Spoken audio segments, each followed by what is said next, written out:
একদিকে ১৭৮ রানের বিরাট লিড, হাতে এখনো দুদিন। অন্যদিকে গলের আকাশে বৃষ্টি। শ্রীলঙ্কার মাটিতে প্রথম টেস্ট জয়ের একেবারে দোরগোড়ায় দাঁড়িয়ে ভারত। কিন্তু শেষ পর্যন্ত এই বৃষ্টি কি ভারতের জয় এবং বিশ্ব টেস্ট চ্যাম্পিয়নশিপের স্বপ্ন দুটোকেই ভাসিয়ে দেবে? প্রথম ইনিংসে দেবদত্ত পাডিক্কল, কেএল রাহুল এবং ধ্রুব জুরেলের ব্যাটে ভর করে ভারত তুলেছিল ৪৬২ রান। পাডিক্কল একাই করেন দুর্দান্ত ১৬৭ রান। তার ইনিংসে ছিল ১৫টি চার ও একটি ছক্কা। কেএল রাহুলের ব্যাট থেকে আসে ৮২ রান, আর ধ্রুব জুরেল ৬৮ বলে ৫১ রান করে রানের গতি ধরে রাখেন। তার ইনিংসে ছিল ৪টি চার এবং একটি ছক্কা। শ্রীলঙ্কার হয়ে প্রভাত জয়সূর্য ১০৯ রান দিয়ে নেন ৪ উইকেট।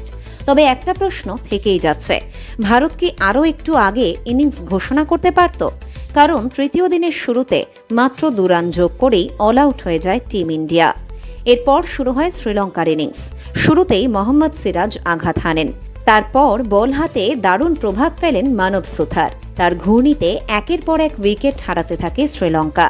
তবে লাঞ্চের পর ছবিটা বদলে যায়। মাটি কামড়ে পড়ে থাকেন সোনাল দিনুশা এবং নিরোশন ডিকুয়েল্লা। দিনুশা দুর্দান্ত সেঞ্চুরি করেন। ১৬৮ বলের ইনিংসে ছিল ৪টি চার এবং ২টি ছক্কা। অন্যদিকে ডিকুয়েল্লা করেন ৮০ রান। টি ব্রেকের ঠিক পরেই প্রসিদ্ধ কৃষ্ণ ডিকুয়েল্লাকে ফিরিয়ে দেন, আর সেই জুটি ভাঙতেই শুরু হয় শ্রীলঙ্কার পতন। ২৩৬ রানে ৬ উইকেট থেকে শেষ পর্যন্ত ২৮৪ রানেই গুটিয়ে যায় তাদের ইনিংস।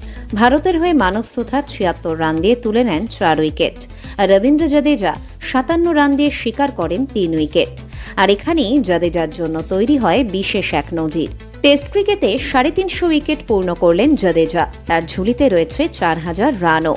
ফলে পঞ্চম ভারতীয় ক্রিকেটার হিসেবে টেস্টে ৪০০০ রান এবং ৩৫০ উইকেটের ডাবল পূর্ণ করলেন তিনি। এর আগেই কৃতিত্ব রয়েছে অনিল কুম্বলে, রবিচন্দ্রন অশ্বিন, কপিল দেব এবং হরভজন সিংয়ের। শ্রীলঙ্কা ২৮৪ রানের জবাবে ভারত পেয়েছে ১৭৮ রানের বিশাল লিড। অর্থাৎ ম্যাচের নিয়ন্ত্রণ এখন অনেকটাই ভারতের হাতে।